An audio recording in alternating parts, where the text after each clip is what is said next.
The morning briefing at Forward Operating Base Rustamiyah proceeded with military precision, officers discussing patrol routes and threat assessments, while Staff Sergeant Maria Santos sat quietly in the back corner. At 42, she was easily the oldest enlisted soldier in the medical unit, her graying hair pulled back in regulation style, weathered hands folded neatly in her lap. Captain Bradley's eyes swept past her without acknowledgement as he assigned the day's missions. "Ramirez, you will take point on the convoy medical support," he announced, nodding toward the 26-year-old specialist. "Johnson, you're with the patrol medic team."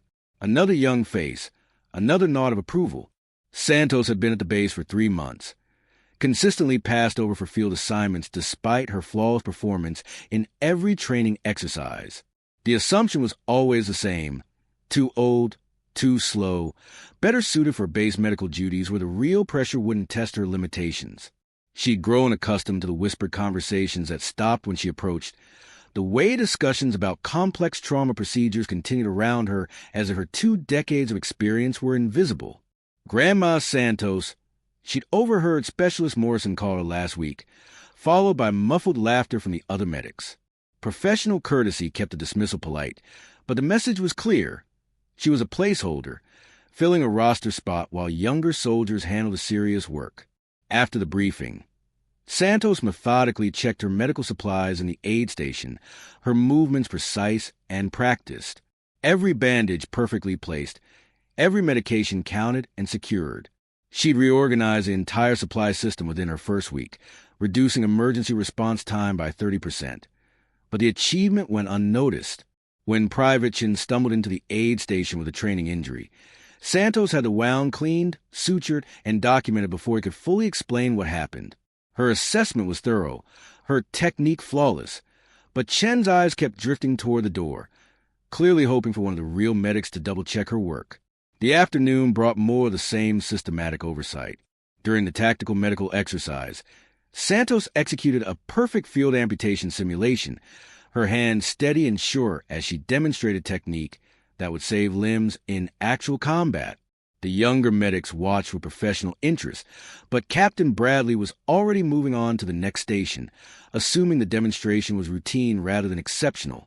When Sergeant Rodriguez struggled with an insertion on the training dummy, Santos quietly guided his hands to the correct position, her touch gentle but authoritative. The line went in perfectly, but Rodriguez received the praise while Santos faded back into the background. Before we continue this incredible story, tell us in the comments where you're watching from. Don't forget to follow our channel and hit that like button if stories like this inspire you. And if you or anyone in your family has served in the military, we'd love to hear about it in the comments below. Your stories matter to us. Evening found Santos in the base gym, moving through her workout routine with mechanical precision. While younger soldiers pushed heavy weights and called out encouragement to each other, she worked methodically through exercises designed for functional strength and endurance. Her movements were economical, purposeful, each rep controlled and complete. She finished her routine as the others were just hitting their stride, toweling off and heading back to her quarters while conversations continued without her participation. In her bunk, Santos reviewed medical journals on her tablet, studying the latest trauma protocols and surgical techniques. The knowledge absorbed easily, building on foundations laid over years of study and practice.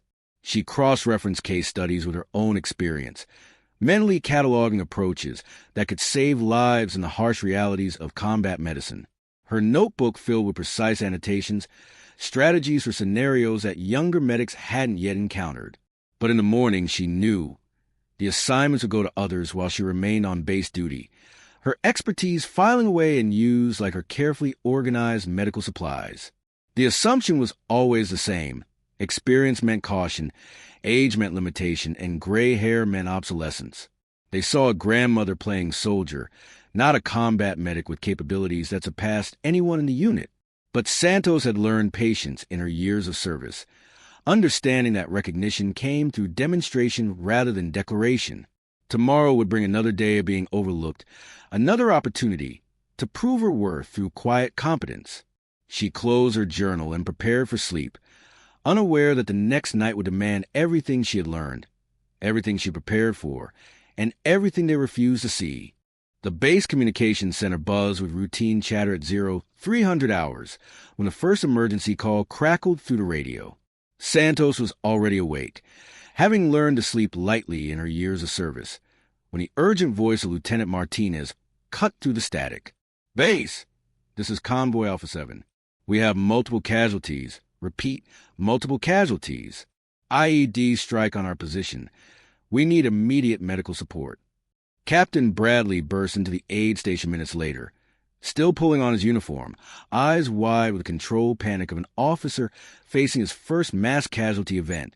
"Santos, prep the medical bay for incoming wounded," he ordered, then immediately began calling for the younger medics. "Ramirez, Johnson, Morrison, get your gear. We're moving out." The assumption was automatic. Send the experienced medics to the field. Keep the older ones safely on base to prepare beds and organize supplies. Santos moved through the aid station like a conductor orchestrating a symphony, her hands flying over equipment with practiced efficiency. She activated the emergency medical protocols she'd memorized, setting up triage stations with military precision. Every instrument was positioned exactly where it would be needed, every medication calculated and prepared for the types of injuries the convoy would bring. Her movements were economical, purposeful, wasting no motion or time. But even as she worked, she could hear the radio chatter growing more desperate. "Base, we have 3 critical, for urgent and multiple walking wounded." Martinez's voice crackled with strain. "Our medic is down. Repeat, our medic is down. We need someone who can handle surgical intervention in the field." The words hung in the air like a death sentence. Field surgery meant someone with exceptional skill, someone who could perform miracles under fire. Captain Bradley's face went pale as he realized his hand-picked team wasn't equipped for this level of trauma. The radio erupted with desperate updates. "Base, we have a soldier with a severed artery, massive blood loss. We need someone here now, or we're going to lose him." Santos continued her preparations, but her jaw tightened with each transmission. She'd handled arterial repairs under fire before, could perform the procedure with her eyes closed, but protocol kept her chained to the base while soldiers bled out in the field.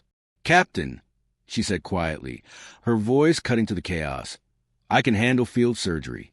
Bradley looked at her as if seeing her for the first time, his eyes taking in her gray hair and weathered face. The hesitation was visible, years of assumptions warring with desperate necessity. "Santos, this is advanced trauma, multiple casualties, combat conditions." "Sir, with respect, I've been doing this for 20 years. Her voice remained steady, professional, but something in her tone made Bradley pause. There was authority there, confidence that didn't match his perception of the aging medic who'd been filing reports and organizing supplies. "Every second we delay costs lives." The radio crackled again, Martinez's voice breaking with emotion. "Base, please, we need help now. Jenkins is coding, we don't know what to do." The urgency in the transmission made the decision for Bradley. Whatever doubts he had about Santos' capabilities were overwhelmed by the reality of dying soldiers. "Go," he said simply, and Santos was already moving, grabbing her field kit with practiced efficiency. Her movements were fluid, automatic, muscle memory taking over as she prepared for the type of mission that separated real combat medics from those who simply carried the title. She checked her supplies with lightning speed, every item exactly where she expected it, every tool ready for immediate use. As she headed for the helicopter landing zone, Santos's mind shifted into the focused clarity that had kept her alive through countless missions. The dismissive assumptions, the overlooked expertise, the whispered comments about her age, all of it fell away, replaced by the surgical precision of a medic who had learned her craft in the crucible of combat. The helicopter rotors were already spinning as she approached, the pilot ready to take her to a scene where 23 lives hung in the balance. Behind her, Captain Bradley watched with growing unease, realizing that his careful assumptions about age and capability might have been catastrophically wrong. The radio continued its desperate chatter, soldiers calling for help that only Santos could provide. As the helicopter lifted off into the Afghan night, carrying a medic he'd systematically underestimated, Bradley began to understand that his ideas about experience and limitation were about to be proven terribly, dangerously incorrect. The helicopter descended through a hell of smoke and gunfire, the pilot's voice tense over the intercom. LZ is hot. Document. I can give you 30 seconds before we have to pull back. Santos gripped her medical kit, watching the chaos unfold below through the aircraft's window. The convoy vehicles were scattered across the rocky terrain, some burning, others providing cover for soldiers who were returning fire at distant muzzle flashes. Bodies lay motionless in the sand, while others crawled desperately toward cover. The moment the helicopter touched down, Santos was moving. She sprinted across the landing zone in a crouch, her kit bouncing against her hip. Decades of training guiding her to the casualty collection point Lieutenant Martinez had established behind an overturned Humvee. What she found there made her breath catch.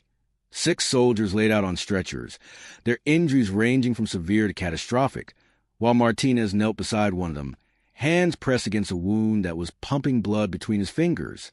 Thank God, Martinez breathed when he saw her approaching. Doc, I don't know what to do.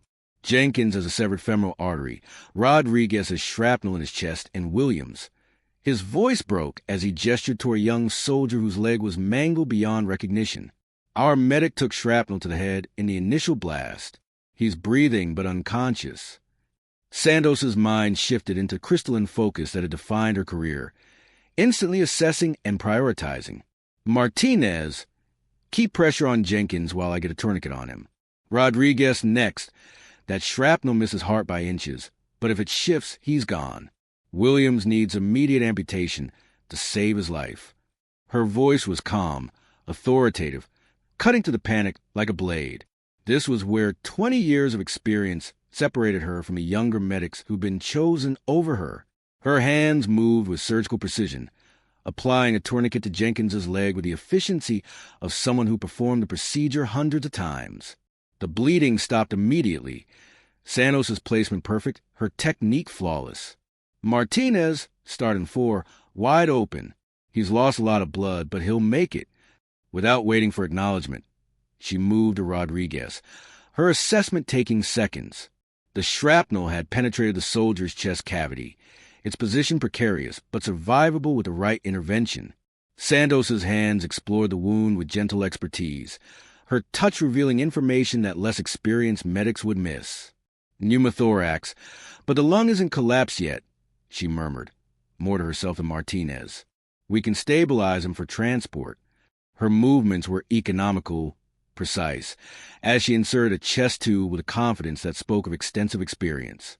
Williams presented the most challenging case, a leg so severely damaged that attempt to save it would cost the soldier his life. Santos's assessment was immediate and definitive. This has to come off now, or we lose him to shock and blood loss. Martinez's eyes widened in horror, but Santos was already preparing for the field amputation, her hands steady as she positioned her instruments. Doc, are you sure? Field amputation, under fire. Martinez's doubt was visible, his faith in the gray-haired medic wavering in the face of such a critical decision. Santos looked up from her preparation, and for the first time, Martinez saw something in her eyes that made him step back. This wasn't the quiet, overlooked soldier who'd been organizing supplies at the base. This was someone else entirely, someone with the kind of authority that came from making life-and-death decisions under impossible circumstances. Son, I was performing field surgery when you were in high school, she said quietly, her voice carrying absolute confidence. Trust me. The words weren't boastful or defensive. They were simply statement of fact, delivered with the calm assurance of someone who had nothing left to prove to herself, only to others. The amputation took 12 minutes. Santos's hands moving with the precision of a master surgeon despite the primitive conditions and ongoing gunfire. She worked in the space between heartbeats, every cut calculated, every decision based on decades of knowledge and experience that the younger medics hadn't yet acquired. When she finished, Williams's vital signs were stable. The traumatic amputation performed with textbook precision under conditions that would have challenged surgeons in the best operating rooms. As she moved to the next casualty, Martinez found himself staring at Santos with new eyes, beginning to understand that his assumptions about age and capability had been not just wrong, but dangerously naive. The night stretched on like a surgical marathon. Santos moving between casualties with the fluid efficiency of someone conducting a deadly symphony. Each soldier required different expertise: collapsed lungs, severed arteries, traumatic brain injuries, compound fractures, and Santos addressed each case with the specific knowledge accumulated over 2 decades of combat medicine. Her hands never shook, her voice never wavered, and her decisions were made with the instant clarity that separated true professionals from those merely carrying the title. Private Chun, the same soldier who questioned her competence in the aid station, lay unconscious with skull fracture, his brain swelling dangerously. Santos's neurological assessment was thorough and precise, her understanding of intracranial pressure dynamics guiding her to perform emergency cranial decompression with tools improvised from her field kit. "Martinez, I need you to maintain exactly this pressure while I drill," she instructed, her voice steady despite the complexity of performing brain surgery under combat conditions. The procedure required absolute precision. Too little pressure, and the soldier would die from brain swelling. Too much, and she'd cause irreversible damage. Santos's hands moved with the confidence of someone who performed the technique before, her knowledge of anatomy perfect, her understanding of the risks complete. The improvised surgery took 18 minutes, performed while gunfire continued around their position, and when she finished, Chen's vital signs had stabilized. "How did you—" Martinez began, but Santos was already moving to the next casualty, her assessment revealing internal bleeding that required immediate intervention. Specialist Morrison, who'd called her grandma just days before, was hemorrhaging internally, his abdomen distended with blood from a torn spleen. The injury was beyond the capabilities of most field medics, requiring surgical skills that were rarely taught outside advanced trauma centers. Santos's hands explored Morrison's abdomen with the gentle expertise of someone reading a familiar text, her fingers identifying the source of bleeding through touch alone. "Splenic laceration, grade 4, she murmured, preparing for another procedure that would challenge even experienced surgeons. "Martinez, I need you to assist while I repair this." Her voice carried the calm authority of someone who'd made similar repairs countless times, under conditions that ranged from difficult to impossible. The splenic repair required Santos to work largely by feel, her hands inside Morrison's abdominal cavity, while she controlled bleeding and sutured torn tissue. Her technique was flawless, her understanding of anatomy complete, her ability to work in primitive conditions speaking to experience that went far beyond basic medical training.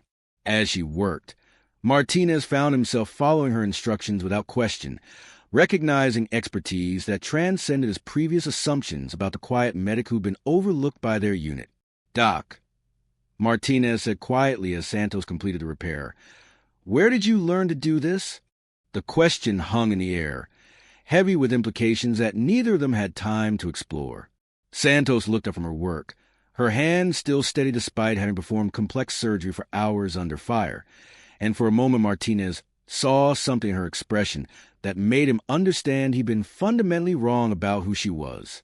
"Later," she said simply, moving to the next casualty. But the word carried weight, a promise of explanations that would change everything Martinez thought he knew about the woman who'd been dismissed as too old, too careful, too limited for real combat medicine. Her movements continued with mechanical precision, each intervention revealing deeper levels of knowledge and experience that spoke to training far beyond standard military medical protocols. By 0600 hours, Santos had stabilized 7 critical casualties, performed 3 major surgical procedures, and saved lives that would have been lost without intervention that bordered on miraculous. The dust-off helicopter began arriving as dawn broke over the Afghan landscape. Pilots and flight medics stepping off their aircraft to find casualties prepared for transport with a level of care that exceeded anything they'd seen in field conditions. The senior flight medic, a veteran with 15 years of experience, examined Santos's work with growing amazement. "Ma'am, this is outstanding trauma care. These field procedures, I've never seen anything like this outside a level 1 trauma center." His voice carried professional respect, the acknowledgement of one expert recognizing another. "Who performed these surgeries?" Martinez looked at Santos, who was methodically cleaning her instruments with the same precision she brought to every life-saving intervention. The question of who she really was What training had prepared her for this level of surgical skill, and why she'd been systematically overlooked by their unit hung in the air like smoke from the burning vehicles around them. The evacuation helicopters disappeared into morning sky, carrying 23 wounded soldiers whose lives had been saved by Santos's interventions through the night. As the dust settled and the gunfire faded, Lieutenant Martinez found himself standing beside the woman he'd fundamentally misjudged, watching her methodically clean and organize her equipment with the same precision she brought to every life-saving procedure. The contrast was jarring. This was the same medic who'd been passed over for field assignments, dismissed as too old, too cautious for real combat medicine. "Doc," Martinez said quietly, his voice heavy with questions he wasn't sure how to ask. "What you did tonight, that wasn't standard medical training. Those procedures, that level of surgical skill."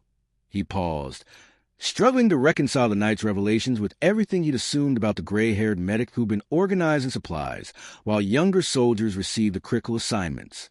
Santos continued her equipment inventory, each item returning to its precise position in her kit. When she finally looked up, Martinez saw something in her expression that made him understand the next few minutes would change everything he thought he knew about military service, about experience, and about the assumptions that had nearly cost lives. 23 years ago, she said quietly, "I was Dr. Maria Santos, trauma surgeon at Walter Reed Army Medical Center." The words hit Martinez like physical impact. Dr. Santos, not Staff Sergeant Santos, not the aging medic who'd been filing reports and organizing supplies, but a surgeon whose reputation was legendary in military medical circles. He'd heard the name whisper with reverence during his medical training, stories of a trauma surgeon who'd revolutionized combat medicine, who'd saved lives that everyone else had written off as impossible. "You're the Santos who developed the hemorrhage control protocols we use today." Martinez breathed, understanding flooding through him like ice water. The Santos who performed the first successful field cardiac surgery in Iraq. The Santos who... His voice trailed off as the magnitude of his assumptions became clear. For 3 months, he'd been working alongside a legend, dismissing her as too old while she organized supplies and took base assignments without complaint. Santos nodded simply, her expression neither proud nor defensive. "I took a reduction in rank to return to field medicine after my husband's death. Losing him made me realize that administrative positions, no matter how prestigious, weren't where I belonged. I needed to be back with soldiers, back where the work actually saves lives." Her voice carried quiet dignity, the explanation of someone who'd chosen service over status, who'd accepted systematic dismissal in order to return to the medicine she loved. "Command doesn't know," Martinez said, understanding beginning to crystallize. "Captain Bradley, the assignments, the way you've been overlooked, they don't know who you are." The systematic pattern of dismissal suddenly made sense, viewed through the lens of a combat surgeon who'd chosen to serve without leveraging her reputation, accepting the assumptions about age and limitation rather than demanding recognition she'd already earned. "Knowledge and experience speak for themselves," Santos replied, securing the last of her equipment. "What matters isn't recognition. It's being where you can do the most good. Tonight, I was exactly where I needed to be." The words carried the quiet authority of someone who'd proven herself beyond doubt, who'd chosen competence over credentials and service over status. The sound of approaching vehicles interrupted their conversation. Captain Bradley's convoy appeared on the horizon, the officer who'd systematically passed over Santos now rushing to assess the situation his decisions had nearly made catastrophic. Martinez watched Bradley's approach with new understanding, recognizing the gap between perception and reality that had defined Santos's service for months. "Captain Bradley's going to want explanations," Martinez said, his voice carrying new respect for the surgeon who'd accepted his dismissal without complaint. "The procedures you performed, the lives you saved. There's going to be questions about how a medic with your supposed limitations accomplished what happened here." Santos shouldered her medical kit, the same equipment she'd used to save 23 lives while working under assumptions that had nearly prevented her from being there at all. "Then we'll answer them," she said simply, her voice carrying the calm confidence of someone who just demonstrated capabilities that transcended every assumption, every dismissal, every whispered comment about age and limitation that had defined her service. As Bradley's convoy drew closer, Martinez found himself preparing to witness a conversation that would shatter assumptions and reveal the true cost of judging experience by appearance rather than capability. Captain Bradley stepped out of his vehicle, his face a mixture of relief and confusion as he surveyed the aftermath of the night's events. The wounded had been evacuated, the area secured, and somehow, impossibly, every soldier who'd reached the casualty collection point had survived. His eyes found Santos standing beside Lieutenant Martinez, her uniform dusty and bloodstained, her equipment neatly organized as if she'd just completed a routine training exercise rather than performing miracles under fire. "Santos," Bradley said, his voice carrying questions he wasn't sure how to ask. "Martinez's preliminary report. He says he performed field surgery, multiple complex procedures." The captain paused, struggling to reconcile the night's events with his assumptions about the aging medic he'd consistently assigned to base duties. "I need to understand what happened here." Martinez stepped forward, his voice carrying new authority. "Sir, Staff Sergeant Santos saved 23 lives tonight. She performed procedures I've never seen outside trauma centers, under conditions that would challenge the best surgeons.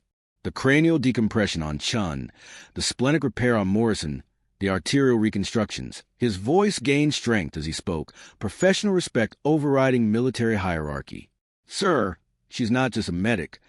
The words hung in the air like revelation, forcing Bradley to confront the systematic dismissal that had nearly cost lives.